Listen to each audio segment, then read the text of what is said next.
What is going on, guys? We're going to come to this videos, and today we're going to be talking about a Harry Potter controversy, and one I didn't even know it existed. Apparently this controversy surrounds Snape and his redemption arc and eventual demise in 7 Part 2. A lot of people are claiming that this is a switcheroo, doesn't fit his character, or the bastard deserved it kind of thing. To which I would say, silly nonsense. You're allowed to have your opinion, but I've seen the movie like 30 times, not just that one, all of them, like 30 times, so I tend to see the more subtle hints. I'm not saying that you have to watch it 30 times to see all the hints, but just saying it took me 30 times. Snape is one of those characters, from the very beginning, they try to set up as the villain without setting him up as the villain. That's why I love Snape's arc the most, and why I kind of always have a fun time going back, because I'm always excited that I'm going to see a more subtle hint that I never saw the first time, or the 28th time.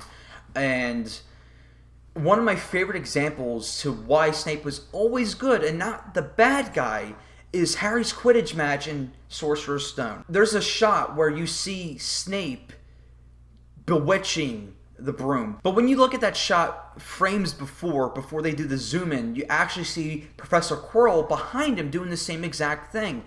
And the spell doesn't really stop until he gets pushed out of the way. Not when Snape's distracted with his cape being on fire. I'm not sure if that was ever explained in 7 Part 2, but I know that there's a lot of subtle hints throughout the movie with Snape with just things like that. Where it always looks like at the surface that he's being a bad guy or a pretentious dick or whatever, but there's always a layer behind that.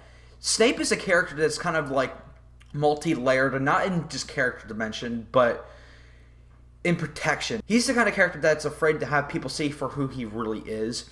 And you kind of make that vividly clear with 7 Part 2. He doesn't want anyone to know that he was basically on the verge of like breaking down emotionally because of a girl's death. And now that he's going to be protecting a kid. But he can't make it so obviously clear because there's so many spies around him.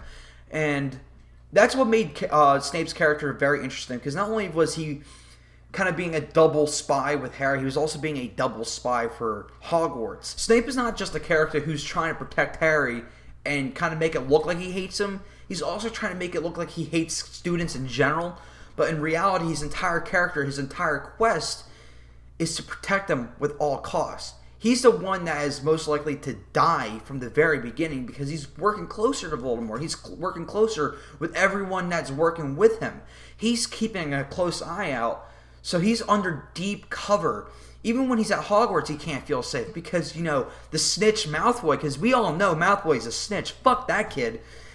He will tell his father, and so he's got to play it safe and key no matter where he's at. The only time he can be himself is just Dumbledore and Dumbledore alone. Which adds a little bit more dissatisfaction when it comes to Snape to an already dissatisfied character because he didn't get the love of his life, and that love of his life got a family and had a kid. And that kid ends up looking just like the person who bullied you. I would be kind of annoyed and kind of pissed too. It's not like his dissatisfaction came out of nowhere. It was always there. And that's why I liked Snape's tiered dream sequence, because it kind of made everything clear to me.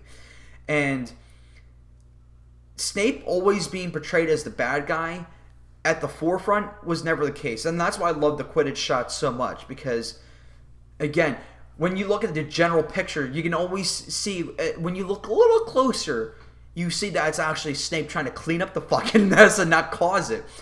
But then the movie does a brilliant job just zooming in and cutting out everything else, making Snape the forefront of the shot, kind of making us believe, yes, it's that son of a bitch. But you gotta look carefully. And there's shots like that throughout the entire series, and that's why I love Harry Potter so much, because I feel like Snape's redemption arc and demise was always planned. If that wasn't the case, well, skippity boppity boopity, then I'm just reading way too much into it. But anyways, guys, that's how I feel. I feel like Snape, his redemption was always going to be there. He was always the good guy, and his eventual death was tragic because he had to risk it all more than anybody else, and he had to fool so many people while hiding for who he really was, a guy who was just got a broken heart. He was a character that never got to be who he really was in the forefront, except when he was around Dumbledore. So he was fooling everybody to the point where he was kind of starting to fool himself. And I feel like that's what I was saying when Snape was dying. You see the regret in his face that he couldn't be who he really was and tell the truth and all this other stuff. Well, that's going to be it, guys. I have a Twitter, Gumps_videos. Go follow me there for the latest news and updates on my channel, guys. Thank you guys so much for watching. Please like, subscribe, all that crap. Later and goodbye. Peace.